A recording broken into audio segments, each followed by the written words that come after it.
All right, so AP Physics, video, relative motion. All right, so imagine this. You're on a bus, all right? Roy is also on the bus, and he's walking from the front of the bus to the back of the bus at, I don't know, 5 miles an hour. He's moving pretty quick, all right? He's running from the front of the bus to the back of the bus at 5 miles an hour. All right, so relative to you, you're looking at Roy, you see him moving from the front of the bus to the back of the bus at 5 miles an hour. All right, now Sally is outside the bus, and she's watching the bus. The bus is driving forward at 60 miles an hour, okay, and Roy's walking towards the back of the bus, all right? So relative to you, you're going to see Roy and think, oh, well, his motion is backwards towards the back of the bus, all right? But in Sally's world, Sally's looking at Roy relative to the ground and seeing him move forward. So both you and Sally are going to describe Roy's motion differently, right? Because you're describing them from different frames of reference, all right? And so we can sort of summarize this by saying motion is relative, all right? So that's basically what this little blob here says, all right? The measures of position and velocity depend on the frame of reference, okay? The person who is observing the motion is going to affect how they describe the motion, all right? So we're going to use subscripts in this chapter, all right? So I might use this. I might say x, as in the position of object P as measured by object A, okay? So this is the position of object P as measured by object A. Or sometimes I'll say the position of object P with respect to object A, or in reference to object A, okay? So that is that, all right? Now, it turns out that when you sort of want to convert from one frame of reference to another one, there's a pretty easy method you can use, all right? So here's a real simple example, all right? So what this says is the position of object P with reference to object A, the position of object P with reference to object A is equal to the position of object P with reference to object B plus the position of object B with reference to object A. What are you talking about, Mr. Hacker? All right, let me see if I can simplify this a little bit, all right? So here's the deal. Okay, so here's a simple example, all right? So here's Bob. All right, Bob is living in his little world, and in his little world there's an underline, okay? So he's going to call himself a position of 0, because it's always about Bob. 1, 2, 3, all right? Here there's a flagpole. We call this P for pole, all right? So we could say, based on this, that the position of Bob, nope, sorry, backwards. The position of the pole, oh my gosh, the position of the pole relative to Bob is 3 meters, right? Okay. Meanwhile, here's Al. Okay, Al lives in his own little world, and he's interested in where Bob is. So he calls himself a position of 0, and then he says, oh, well, Bob is at a position of 2. All right, so what this means is that the position of Bob with reference to Al is 2 meters. All right, so my 2 and my 0 are supposed to be at the same spot there. Okay, so suppose I wanted to find out where the flagpole is with reference to Al. So what is the position of the pole with reference to Al? Well, I mean, you can see just by visualizing this. So let's see. We've got 1, 2, 3, 4, 5, right? So it's simply the position of the pole relative to Bob plus the position of Bob relative to Al. Okay? So this little equation here is going to be huge, all right? And what I want you to notice, the way that I always memorize this is pole relative to Al, pole relative to Al, and then these middle guys sort of, they don't really, but you can kind of think of them as canceling out, right? That's not actually what's happening, okay? So in this example, we would say that the position of the pole relative to Al is the pole relative to Bob, which is 3, plus Bob relative to Al, which is 2, for a total of 5 meters or miles or whatever our units are, okay? So that's this equation right here, okay? So Great, no big deal. That's not rocket science, right? I mean, the notation is a little bit weird, but conceptually, you're just adding the two positions, right? Okay. Well, it turns out that if either Al or Bob or the pole starts moving, you can still kind of use this thing, all right? It turns out that if you take the derivative of this, whoa, that's not at all what I wanted to happen. If you take the derivative of this mess with respect to time, you find out that you get the same relationship with velocity, okay? So in other words, if your objects are moving, we can say this. The velocity of the pole relative to Al is equal to the velocity of the pole relative to Bob plus the velocity of Bob relative to Al. Okay? And differentiating again tells us that the same thing is true for acceleration. And if you really wanted to, you could do another derivative and find out that it's true for the jerk, which is the name of the third derivative of position. All right? So this sort of format is kind of our jam for this chapter, right? Now, what complicates this is these are technically all vectors, right? Okay, so we got to keep track of our signs, and if we're in more than one dimension, we got to keep track of the direction even more specifically, okay? So, at this point, these two equations here, this guy circled in blue and this guy circled in red, are kind of our jam, all right? And we're going to use those to solve some problems. Are you ready for it? Right now. So, first example. Okay, so here we go. So, it says you're in a school bus that is traveling east at 25 meters a second relative to the ground. A small motorcycle travels away from you at 35 meters a second relative to the ground.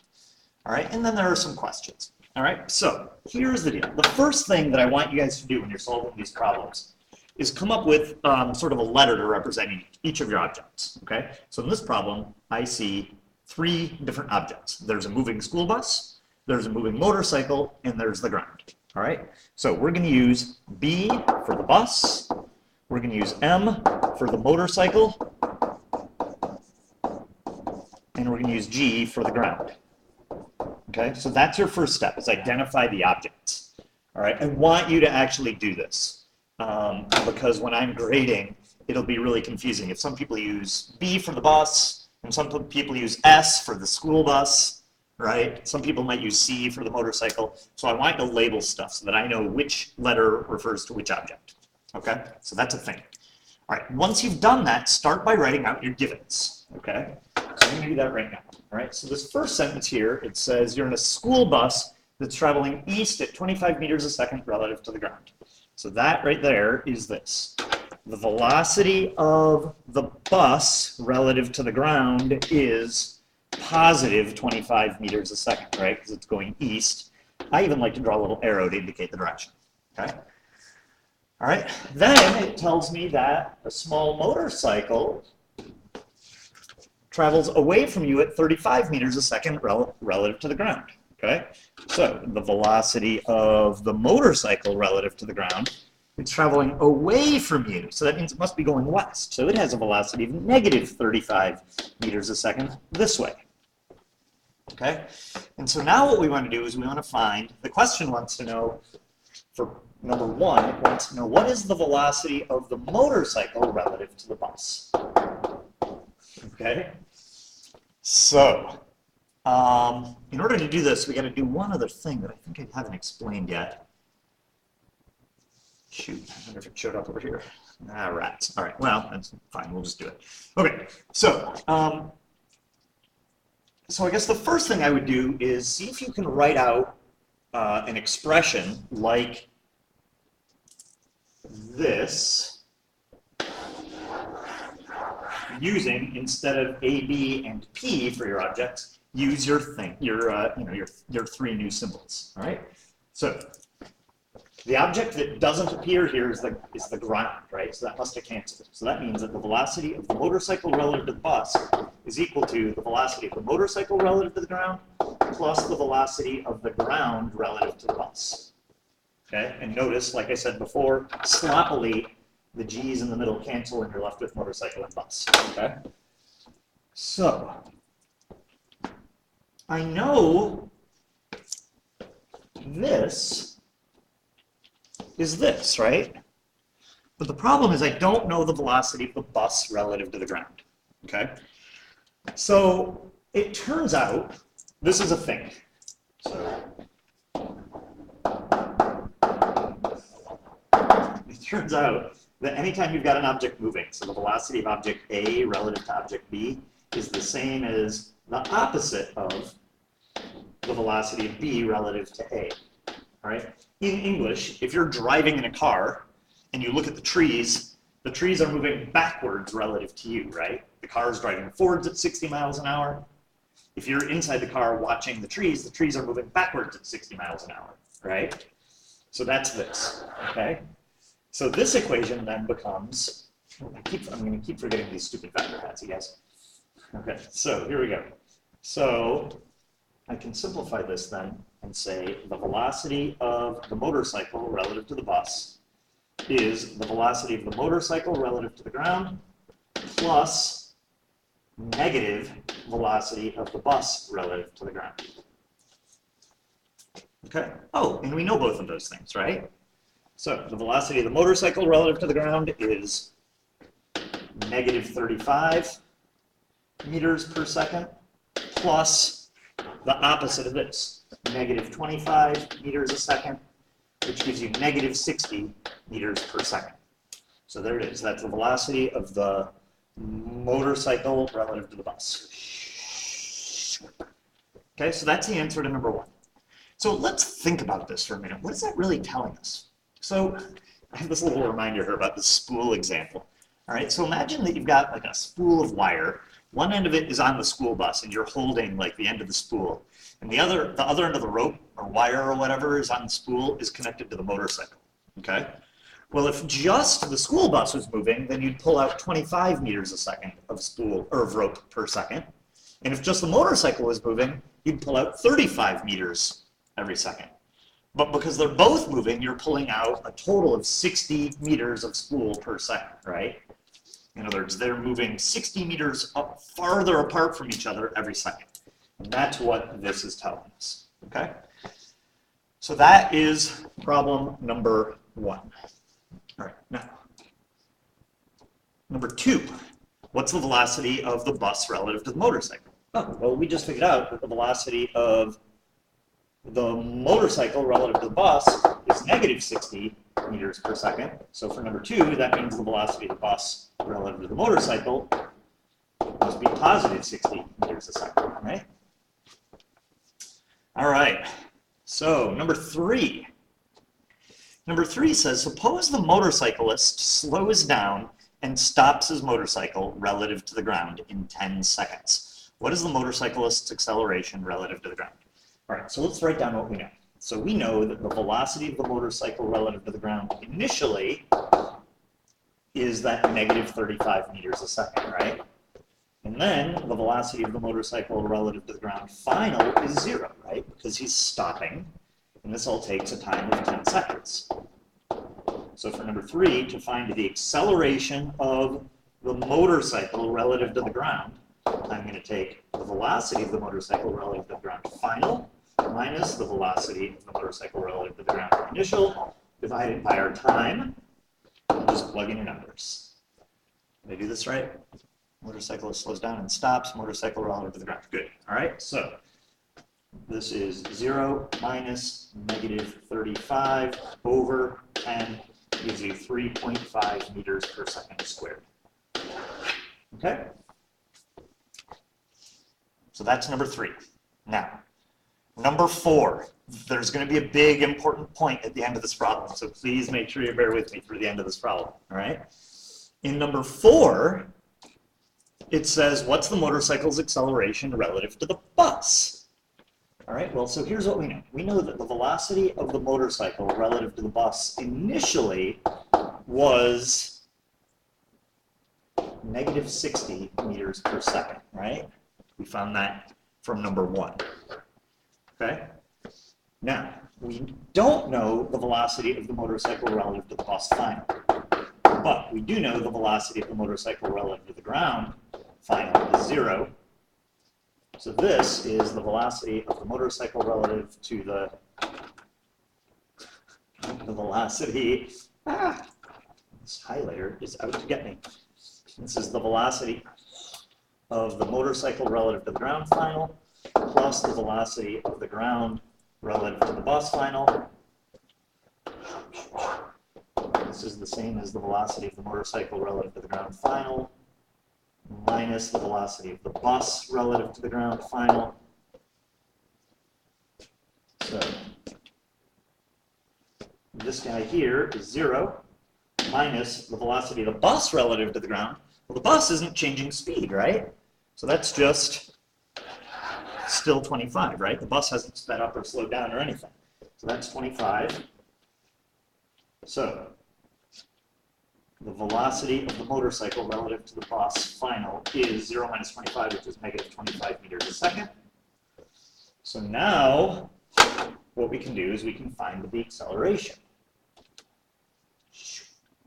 Buy myself a little room. All right, so here we go. So the acceleration of the motorcycle relative to the bus is the velocity of the motorcycle relative to the bus final minus the velocity of the motorcycle relative to the bus initial over our time. What do we get? Let's see. Velocity of the motorcycle relative to the bus final is negative 25 minus initial is negative 60 over 10, right? So this gives you 35 over 10, and it gives you 3.5 meters a second squared. Wait a minute.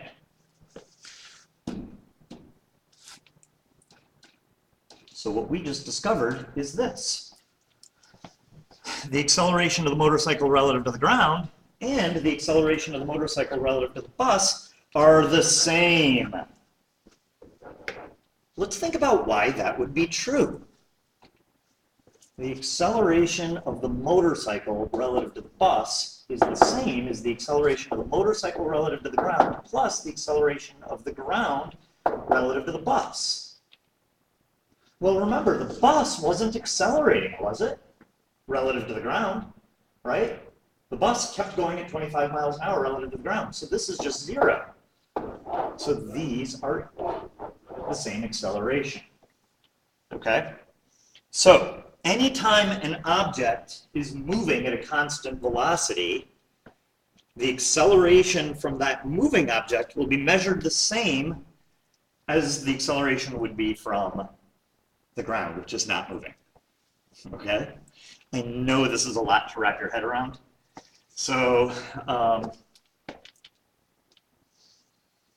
you just got to kind of trust the equations, I guess. Really, this boils down to this whole idea of, you know, object P relative to A is equal to P relative to B plus B relative to A, whether you're talking about position, velocity, or acceleration, okay? Kind of a simple example is this.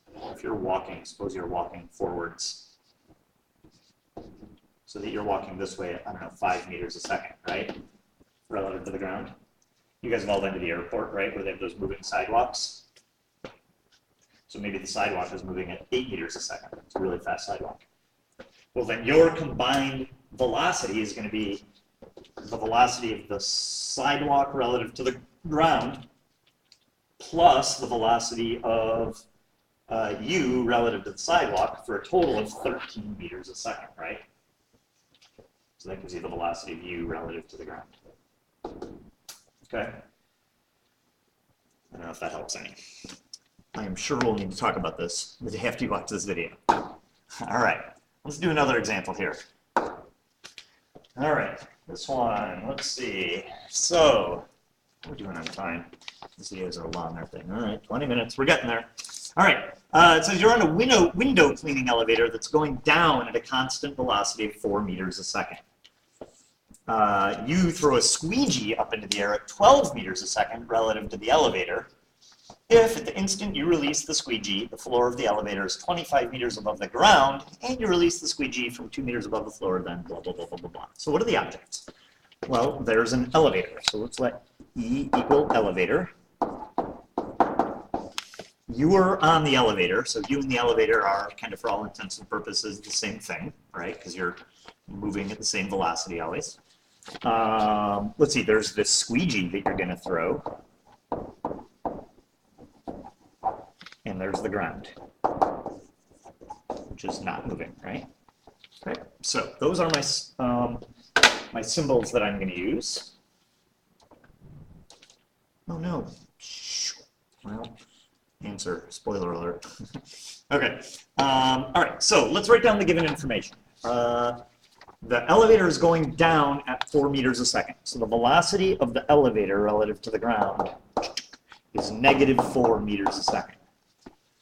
You throw a squeegee up into the air at 12 meters a second relative to the elevator. So the velocity of the squeegee relative to the elevator initially is 12 meters a second. I guess it's probably worth noting that the elevator has a constant velocity. So the acceleration of the elevator relative to the ground is 0. Oh, this is really important. Remember a minute ago when we had the bus and the ground that were not accelerating relative to each other? Same thing here.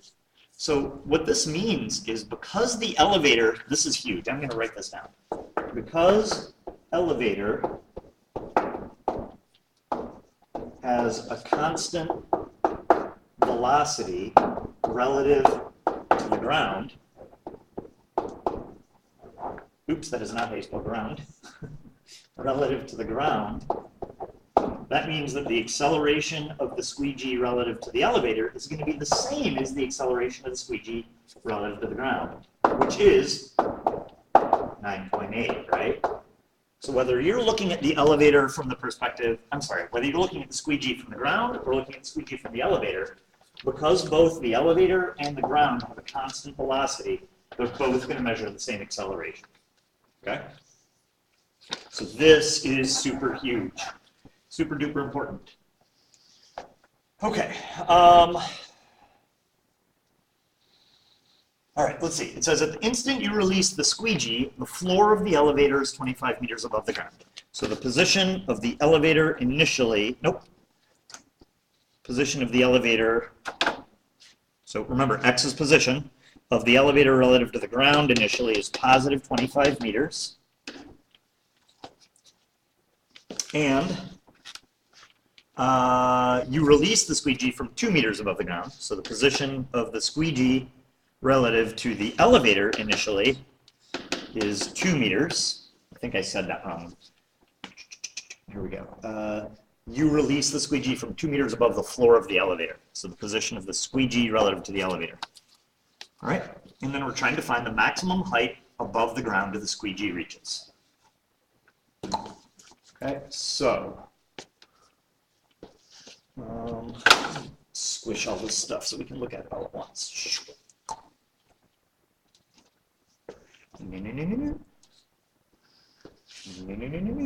There we go.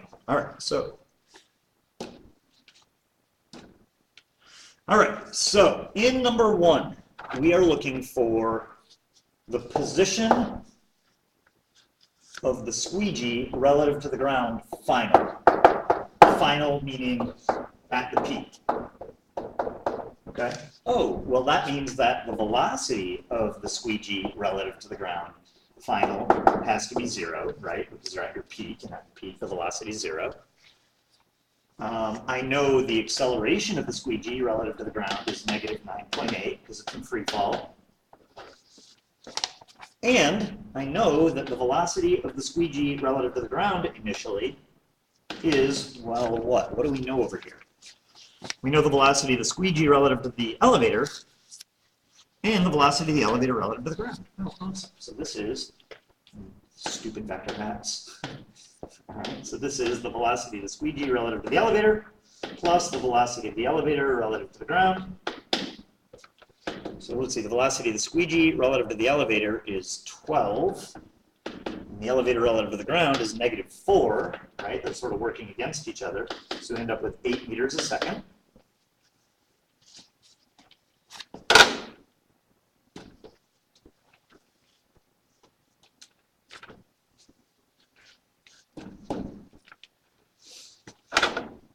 So now we can do this. 2a delta x equals vf squared minus vi squared. 2 times -9.8 times our displacement equals our final velocity minus our initial velocity squared. And solve for it. And you'll find out that your displacement there is 3.27 meters. So what that means is the squeegee goes up 3.27 meters relative to the ground before it reaches its peak. But this is the displacement of the squeegee relative to the ground. And since the position of the squeegee relative to the ground initially was, well, I mean, it's these two combined, right? The position of the squeegee relative to the ground initially is the position of the squeegee relative to the elevator plus the position of the elevator relative to the ground. So 2 plus 25, so 27.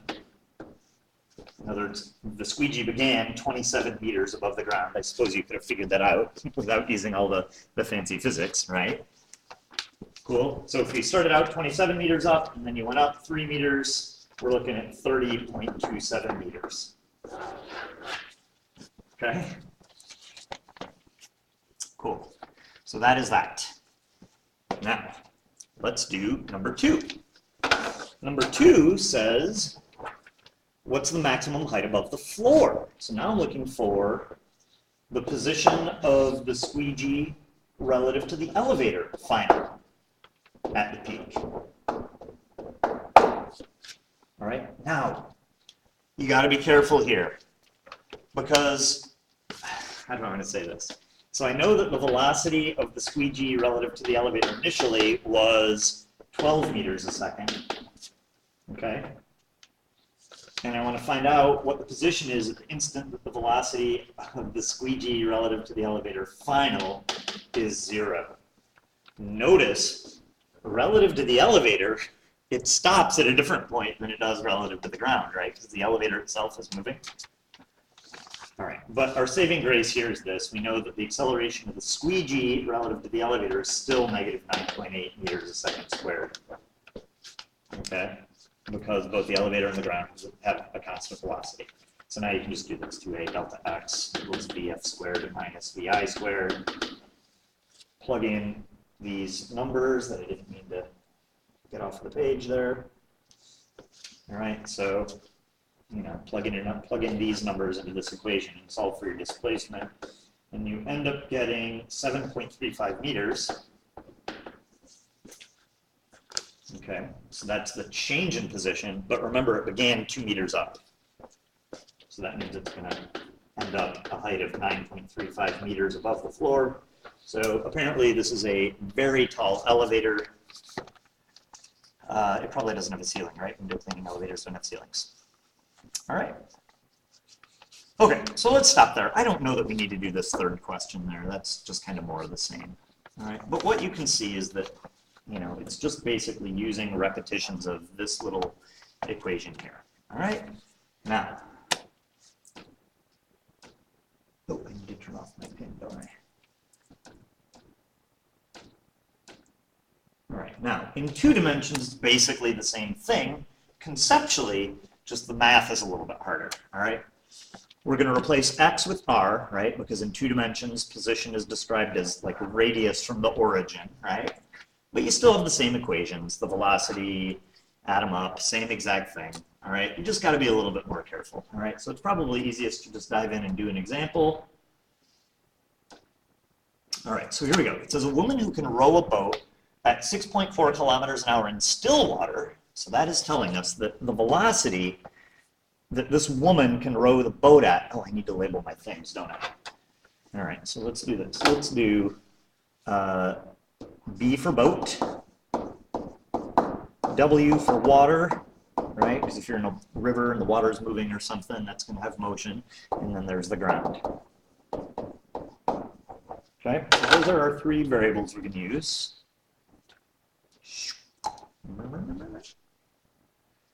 Okay, so here we go. So this first sentence is telling us that the velocity of the boat relative to the water is 6.4 kilometers an hour. Okay, but then if the water is moving, that's going to change the sort of overall velocity of the boat, right? Okay. she faces a long straight river with a width of 6.4 kilometers and a current of 3.2 kilometers an hour. So I haven't dealt with this yet, so let's come back to that. It says that the current is 3.2 kilometers an hour, so that means that the velocity of the water relative to the ground is 3.2 kilometers an hour. It says let I point directly across the river and J point downstream, in other words, the direction that the current is flowing. So I don't know what the best way to do this. Downstream implies downhill, so I'm going to do kind of a weird thing here. So here's my river, okay? So the river's flowing this way, that's downstream. So that's weirdly, down is going to be positive for us, right? Because it says J points downstream, all right? And then I is going to be across the river.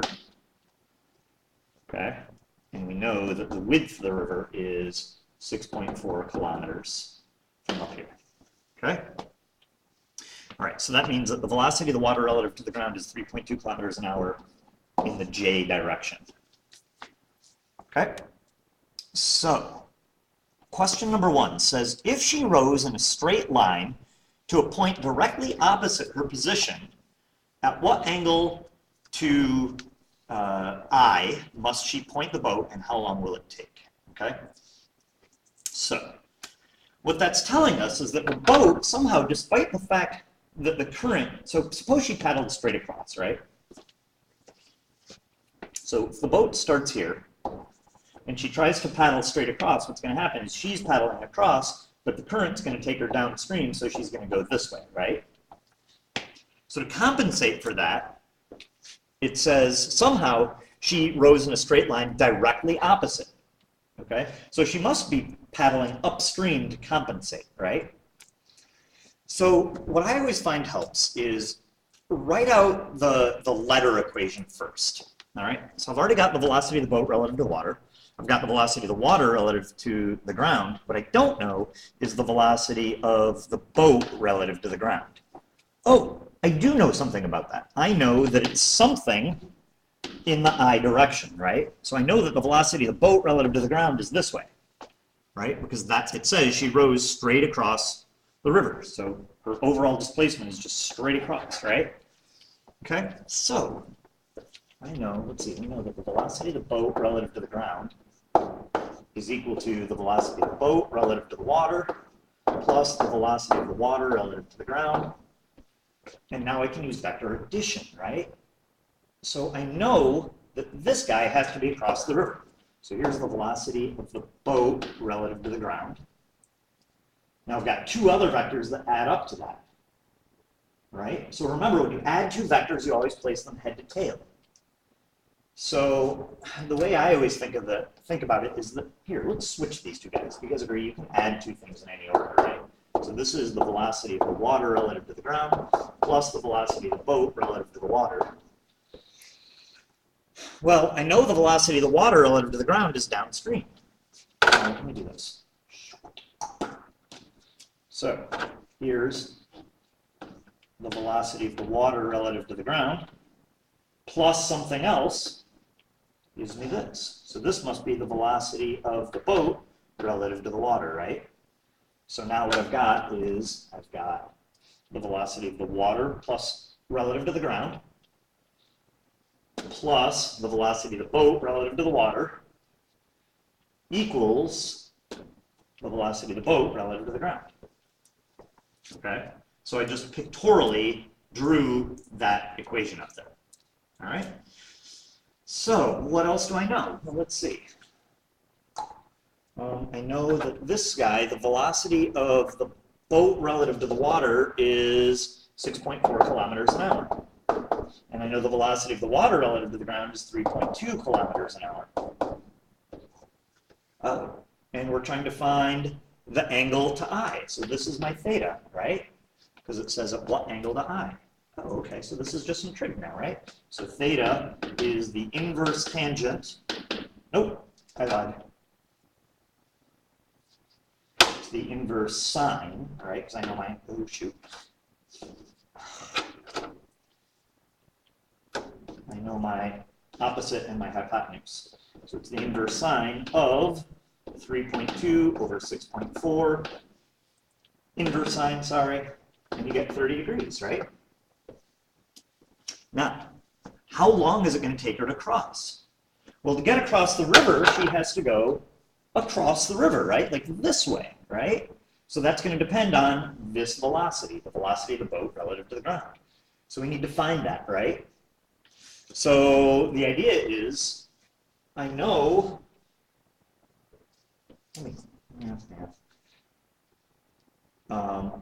I know two of the three sides of my triangle, and I know this has to be a right angle, right? Because we know the river flows downstream, and she's going straight across stream. So just do Pythagorean theorem and figure out this, right? I know my hypotenuse. I know that this side is 3.2 over here. So do the Pythagorean theorem, and you can find that the velocity of the boat relative to the ground is not written on this piece of paper that I have here.